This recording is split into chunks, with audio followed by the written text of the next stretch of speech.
Ассалаумағалейкум, құрметті қазақстандықтар. Бүгін біз Алматы облысы Еңбекші Қазақ ауданы Бартоғай ауылдық округына келіп отырмыз. Бұл жерде орналасқан крестьянское хозяйство пчелкаға келдік. Келу себебіміз ой күшімен жасалған Қазақстанда өндірілген өнеркәсіптік микробиологияның препараттарын қолданып отыр. Сол жайлы сұхбат алуға келіп отырмыз. Бұл жерде осы шаруашылықта зоотехник болып жұмыс жасайтын Алексей мырзамен сұхбат аламыз. Здравствуйте, Алексей. Здравствуйте. Сначала расскажите про ваше крестьянское хозяйство, когда оно вообще основали, в каком направлении работаете, и именно у вас... Крестьянское хозяйство «Пчелка» организовано в 1994 году. Изначально работали в растениеводстве, потом начали работать мясное скотоводство. Именно крупнорогатое ското, да? Да.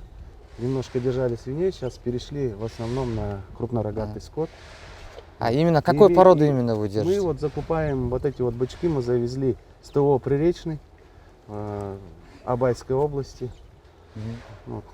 А вот вы для них корма заготавливаете, силос делаете? Силос заготавливаем корма.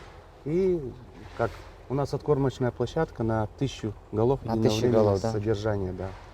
Откорма бычков. Для силоса какие именно это? Мы закупаем препараты комбисилос. Казбиосилос, да?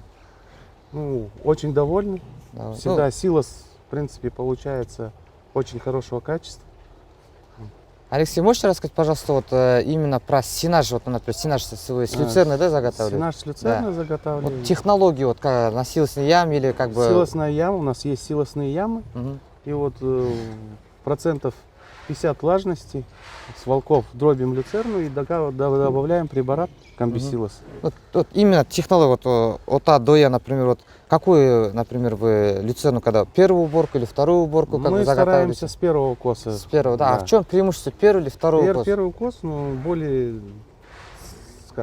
качественный урожай первого коса сена получается, поэтому мы стараемся заготовить с первого А вот коса. Технология, например, вы трамбуете, сколько времени трамбуете? Трамбуем, как? При уборке трамбуется, в принципе, почти круглосуточно. Круглосуточно. Да. Например, просто для чего я спрашиваю, есть некоторые хозяйства, которые боятся именно сенаж заготавливать. Но они, например, думают, в первую очередь время, потом техника, и это солярка, расходы думают. Но некоторые бывают там полсутки, может, трамбуют, а у них потом получается именно сенаж бывает гниет. А вот именно технология... Сенаж гниет, если это значит от плохой трамбовки. Все зависит от трамбовки. Да? Да. Хорошая трамбовка и хороший препарат. Хороший препарат, казбиосил, да, значит, вам... Вы сколько, когда познакомились и сколько времени работаете с нашим препаратом? Сколько лет мы уже работаем? Уже практически 9 лет. 9 лет да, работаете, пользуемся, да, препаратом. Ну, вы как бы довольны нашим препаратом? Довольны, да. Не было такого, чтобы вот как загнивших кормов. Нормальная трамбовка, препарат, и все будет нормально. Обработка, да, хорошая. Ну, как правильно, технология трамбовки. Технология закладки, правильно вы говорите. Да. А вот когда вы как бы готовите сенаж и когда открываете этот сенаж, сколько времени, ну, как на протяжении? Ну, сенаж, как рекомендуется, не менее 45 дней, чтобы он был закрытый, потом только можно открывать. Через 45 дней уже открываете, да? Бывали года, что мы, в принципе, даже на второй год пользовались. Который и также он сохранялся. Также именно вот, значит, наш казбиосил, как бы для сенажа, вот результаты вы видите, что он сочный. Можете сказать? Пользуйтесь препаратом комбиосилос. Вот мы стоим сейчас на силосной яме, да, вашей, да? Да. Насколько она еще рассчитана? Наша вот эта силосная яма рассчитана, вот в этом году мы заложили 1300 тонн. 1300 тонн сейчас здесь, да? Кукурузного силоса. Вот. Вот смотрите, мы первый раз, Алексей, видим то, что вот, как после утрамбовки вот сабаном накрываете, да, сверху, да, и плюс глины, да? Вот первый раз это встречается, обычно все пленкой накрывают. Мы пользуемся уже, наверное, лет 9 этой технологии. Это вот нашу технологию наш шеф вел. Это ваш ноу-хау, да? Мушака Василий Алексеевич. Вот. Мы после трамбовки застилаем силос слоем соломы сантиметров 20. Потом мы ее затрамбовываем сверху. И дальше закрываем слоем глины такой полувлажной.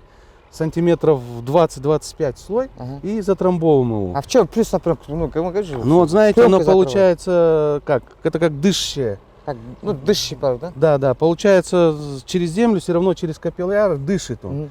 И сверху практически нет запревшего силоса. Вот нас как бы устраивает эта технология. Немножко, конечно, проблематично при съемке. При съемке. Да. А как вы Снимать. снимаете вообще? Ну, мы снимаем погрузчиком своим. Часть сколько надо брать, например, сколько достает стрела погрузчика, снимаем 2 метра, скармливаем этот силос, дальше опять снимаем и все. Верхний слой немножко глины снимается и все. Так Ну, как бы практически. особо как бы на это Ну, я сложной скажу, что вот технологии в нет, да? прошлом году вот с 1300 тонн даже тонна отхода силоса не было. Нет, да, значит, Да. наша закваска помогла. Ваша да? закваска, конечно. Что можете сказать Рекомендую на всем Казбе Сил? Казбе Силос закваску отечественного производства. Мы довольны. Довольно. Да, спасибо. До свидания.